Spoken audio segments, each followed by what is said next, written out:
सुप्रभात छात्रों, मैं हूं आशीष नैथानी और स्वागत है आपका ई क्लासेस में। आज हम पढ़ने वाले हैं बातूनी कहानी का दूसरा भाग। पहले भाग में हमने पढ़ा लेखक को एक बहुत ज़रूरी पत्र डाकखाने में छोड़ना था और डाकखाना बंद होने का समय होने वाला था।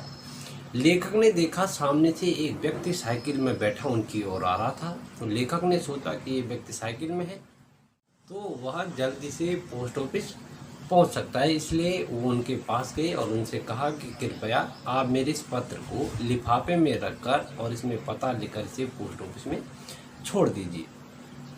अगले दिन लेखक को व्यक्ति फिर मिले तो लेखक ने उनसे पूछा, क्या आपने मेरा पत्र पोस्ट ऑफिस में डाल दिया था? इसके जवाब में उन सज्जन ने बहुत लंबा चौड़ा व्याख्यान लेखक को सुना दिया, जिसकी उम्मीद लेखक को बिल्कुल भी नहीं थी। उन्होंने इस पूरे विवरण को, उस घटना को बताने में पूरा आधे घंटे का समय ले लिया। इतना हमने पहले भाग में पढ़ लिया था। आइए अब उससे आगे का शुरू करते हैं।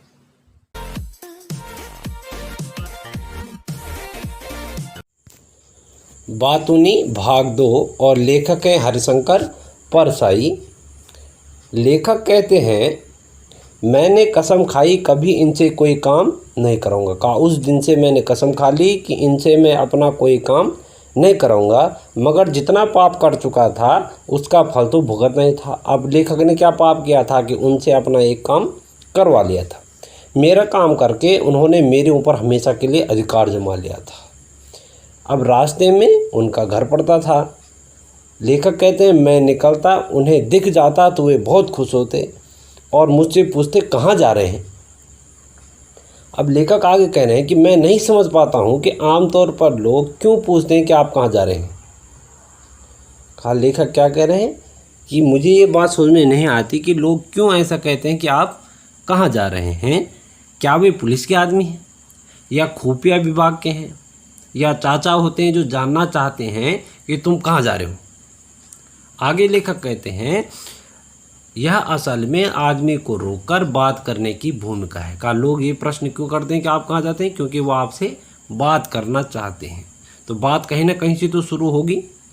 तो इस बात को शुरू करने के लिए वो यह प्रश्न करते हैं कि आप कहाँ जा रहे हैं।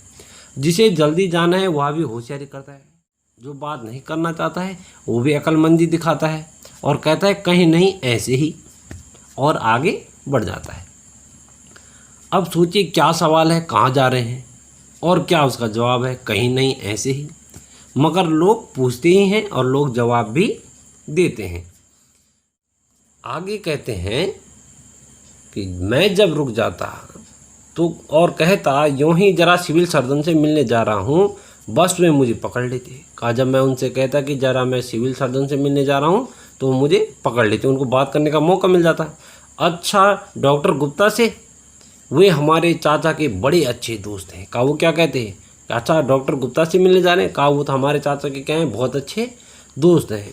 नागपुर में पास बंगला था। कहा नागपुर में हमारे पड़ोस में ही रहते थे, हमारे घर आते, मुझे तो गोद में लेकर खिलाते थे। मिलते हैं तो कहते हैं क्यों बेटा भूल गए, घर नहीं आते हो। वे 10-15 मिनट तक डॉक्टर गुप्ता से अपने पारिवारिक संबंध बताते रहे कि हमारा परिवार का उनसे कैसा संबंध रहा, इस बारे में वो कहते रहे।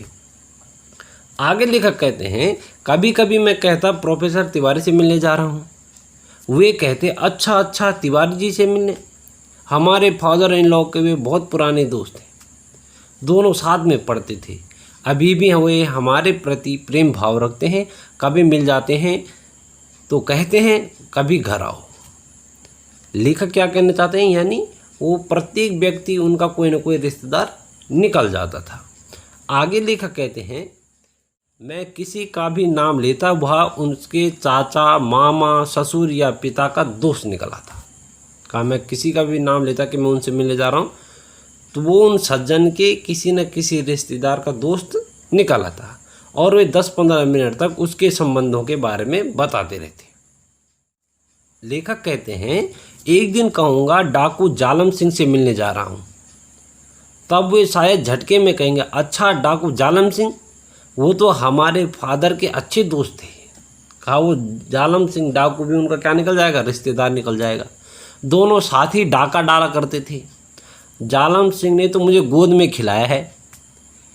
फिर एक दिन कहूँगा भगवान से मिलने जा रहा हूँ, तो वे कहेंगे भगवान से? अच्छा, वे तो हमारे चाचा के बड़े अच्छे दोस्त हैं, दोनों स्वर्ग में साथ काम करते थे।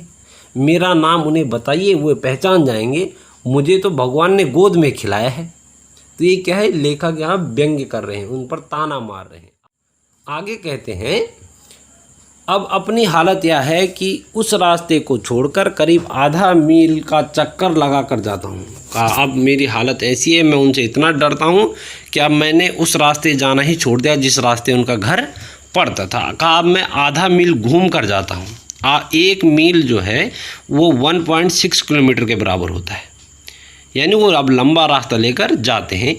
एक दिन वे बाज़ार में मिल गए। कहा एक दिन संयोग से मुझे बाज़ार में मिल गए। कहने लगे आजकल आप दिखाई नहीं देते। तो मैंने भी कहा बाहर निकलता ही नहीं, घर में ही रहता हूँ। कहा जब उन्होंने पूछा कि आजकल आप दिखाई नहीं दे रहे, तो मैंने क्या कहा कि मैं आजकल अपने घर में ही रहता हूँ, बाहर नहीं जाता। उन्होंने कहा अच्छा तो फिर घर पर ही दर्शन करूँगा। कहा फिर उन्होंने क्या कहा कि अच्छा आप बाहर नहीं आते, चलो कोई नहीं, मैं ही आपके घर आ जाऊँगा। मैं कहकर फंस गया। कहा अब जो मैंने कहा था अपने कहे पर मैं ही फंस गया। अगर वे घर पर दर्शन करने आ पहुँचे तो घंटों बैठेंगे। कहा अगर वो मेरे घर आकर बैठ गए तो कई घंटों तक वो मुझसे बातचीत करते रहेंगे। सोच विचार के बाद यह तय किया कि मैं फिर उनके घर के सामने से निकलना शुरू कर दूं, वहीं दर्शन दे दूं ताकि वह घर पर दर्शन करने न आ पहुँचे। कहा सोच विचार करने के बाद अंत में मैंने यह तय किया कि मैं उनके घर के सामने से ही निकलूं, क्योंकि घर के सामने ज़्यादा बातें नहीं हो पाएंगी, लेखक वहाँ से इधर उधर जा सकता है। लेकिन अगर उनके घर में पहुँच गए तो वहाँ क्या होगा, घंटों उनके घर में बैठे रहेंगे और लेखक वहाँ से कहीं जा भी नहीं पाएगा। तो इसलिए उन्होंने कहा कि मैं अब उसी रास्ते से जाऊँगा जिस रास्ते में उनका घर पड़ता है, ताकि वो मेरे घर ना आए।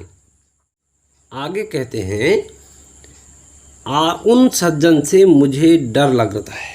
उन सज्जन से क्या होता है, मुझे डर लगता है। वे मुझे दूर से देखते हैं तो चेहरा खिल उठता है। कहा वो मुझे आता हुआ देखते हैं तो क्या होता है, तो उनका चेहरा खिल उठता है, वो बहुत खुश हो जाते हैं। उनके चेहरे पर वही भाव होता है जो सुरसा के मुख पर हनुमान को देकर आया था। सुरसा नागों की माता थी जो हनुमान जी की परीक्षा लेने के लिए गई हुई थी जब हनुमान जी समुद्र पार करके जा रहे थे। तो कहा उनके चेहरे पर भी वही हंसी होती है, वही भाव होता है जो सुरसा के मुख पर हनुमान को देखकर हुआ था। सुरसा ने कहा था, सुरसा ने क्या कहा था, आज सुरन मुहि दीन आहारा, कि आज देवताओं ने मुझे भोजन दिया है। यह सज्जन भी किसी परिचित को देखकर मन ही मन कहते हैं।